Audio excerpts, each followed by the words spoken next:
All right. In this next presentation, we're going to talk about the field of health psychology. I classify myself as a health psychologist. I teach in the health psychology program at Jefferson College of Health Sciences. Unfortunately, we're one of the only programs around the country. We have 4 around the country, and we've had low enrollment over our 9 years, and our program's actually going to be shutting down at the end of spring of 18. So it's a health psychology program. What I wanted to share with you to start things off was from information from the book about what people do in health psychology. One of the real founders in the field was a fellow by the name of Hans Selye. And if you turn your book to, 443, you can, I would ask you, read about and kind of type out some details about the general adaptation syndrome. I know personally I've gone through this a number of times, so just describe the alarm stage, the resistance stage, and then the exhaustion stage that they have there, maybe a paragraph or so in summary of that. If you've ever been in a situation where you've been having a lot of stress put on you, that is the alarm stage. The resistance phase is now in our culture, unfortunately, some of that stress never dies down. And unfortunately, when you undergo that stress for long periods of time, you secrete 2 important chemicals, cortisol and adrenaline. And in the long run, cortisol, although it gives you that flight or fight energy, will eventually will deplete your immune system. So many times when we're stressed out for long periods of time, we get sick during the exhaustion phase. So maybe have a paragraph or 2 from the book about this information and kind of tie it to things as far as psychoneuroimmunology. Number 2 here, health psychology. Well, I was saying I'm a health psychologist. I think some of you know about the scholarship I do. I do scholarship in the field of asthma. I do research in the field of, and if you want to write this down, asthma self-management. What I try to do is I try to run programs to get adults with asthma and caregivers to change their behaviors and learn how to take care of themselves. That's considered health psychology because I'm focused on the issue of health behavior change. What I would also ask you to do is under the APA, Division 38, is health psychology. Go to the link there and type out a little information as far as a definition as well of health psychology. So next, what I wanted to do in the acoustics here is there are a number of very interesting research studies done in the field of health psychology. I wanted to divide them into 2 categories. Categories where they talk about negative things going on and positive things. You can certainly read the abstracts here, but then what I would ask you to do is just type up a summary based on my acoustic comments here as well, so I can see in your own words that you kind of have the idea here. And I'll basically go through these briefly with you. In the first study by Friedman and Roseman, it's described on some of their research on page 454. They basically did research back in 1959, and they found that they classified men on the basis of their personality profiles. All of these folks, they were looking at coronary heart disease, and they found that a certain group, Group C of unemployed men, they had a constant state of insecurity and anxiety. They were very hard. Actually, it wasn't Group C. Sorry about that. It was Group A. I was looking at that. Blind men. That wouldn't be right. So Group A had intense, sustained drive for achievement, competition, deadlines. When their goals were blocked, they would get very, very frustrated. And it ended up these individuals in Group A had a much higher rate of getting heart disease. 7 times more likely. And so this is what became known as, after that study in 59, the type A personality. In 1959, nobody really knew about these types of things. So this was kind of a classic study in the field. The next study, you kind of have an abstract there, but it's kind of hard to understand. I think I can explain it a little more briefly here for you. In the second study, it was by some of the founders in this field of psychoneuroimmunology, how psychology affects the immune system. A very simple study. They took some, what did they have here? Rats? Did they say rats? Yes, they had rats here. What they basically did is they gave the rats some sugar, some saccharin. And right around the same time that they gave them saccharin, they gave them a drug to suppress their immune system. In your outline or in your agenda, that's called cyclophosphamide. Cyclophosphamide, when you take it, will suppress the immune system. So they did this on a number of trials. Saccharin first, and then the injection of cyclophosphamide, they found that their immune system would become suppressed.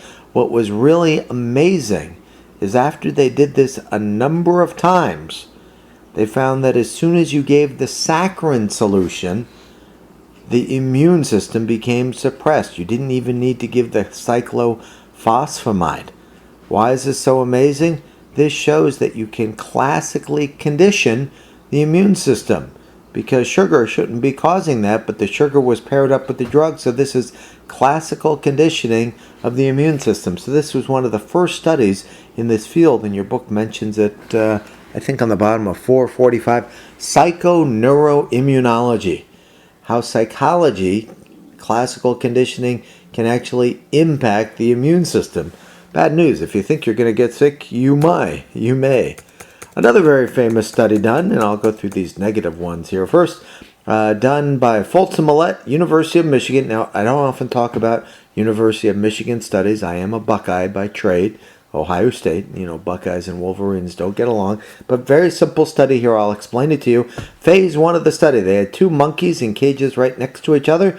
And like an old Peter Gabriel song, if some of you know back to those days, they shocked both monkeys. But both monkeys, one monkey had a chamber, or had a lever in its chamber to turn off the shock for both itself and the other monkey. That monkey was called the executive monkey. The other monkey was called the passive monkey. So they shocked both of them, and it took the executive monkey about 13 trials to learn how to turn off the shock for both itself and the other monkey. Now, as it turned out, and you may not want to write this part down, the executive monkey was making way too much money at the University of Michigan. He was eating way too many bananas. Michigan couldn't afford it, so they had to downsize. Sorry, that's an Ohio State joke there. They had to downsize, but the truth is they got rid of the executive monkey. They kept the same passive monkey. They put in a new executive monkey in phase 2. So in phase 2 they did this, and the same thing happened again. They were in cages right next to each other. It took the executive about 13 trials to learn to turn off the shock for both itself and the passive monkey, and they did this one more time. At the end of the study, they found the passive monkey had ulcers. Why do you think that was? Well, it had ulcers because the idea was the passive monkey knew everything to do about the stressful situation, but basically couldn't do anything to control it. So middle-level managers are many times at risk for situations such as this. Okay, the next study is a study done by Janice Keikolt Glazer, an Ohio State study, so I always like talking about this. Very interesting study. She did this study on medical students, and they basically looked at all these immune system players in medical students. They looked at the immune system players 1 month before the exam, the second day of examination, and so forth. And basically what she found is that basically all of these immune system players, natural killer cells, helper T cells, there was a significant decline on these during the examination period.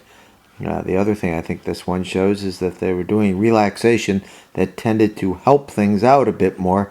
But the idea that at the end of the semester, when you're really stressed out, maybe the exhaustion phase, that your immune system is depleted and you tend to get sick, can certainly be the way as well. Actually, it says, doesn't look like there were changes in the relaxation group, so scratch that. Final study here on the negative side. Very interesting study done by a guy that's become very famous more recently, Marty Seligman, in the field of positive psychology, but this was a study done by Vincent Tainer quite a few years ago, 1982. Very simple study. They took rats and they gave 2 groups of rats. One group would get shocked and could escape the shock. The other group would get shocked and could not escape the shock. They gave all of the animals tumor preparation. So they put tumors in the animals before this. They wanted to see what effect would the escapability have on cancer and the tumor formation. They actually found, their numbers are a little bit weird the way they put them, but if rats could not escape the shock, if it was inescapable shock, 73% actually ended up developing cancer. 73% ended up developing cancer. On the other hand, for those that could escape the shock, only 27% of those animals develop cancer. So the idea here is if you're ever in a situation such as learned helplessness where you can't escape something negative, it can actually lead to some really bad outcomes here where cancer can actually grow. So most of these studies really map right into the field of psychoneuroimmunology and talk about how the immune system can really be affected by stress here. So hopefully this makes sense. Summarize each one of these in a brief paragraph. Maybe include the abstract as well in your outline, and that should cover it. Thanks. Bye-bye.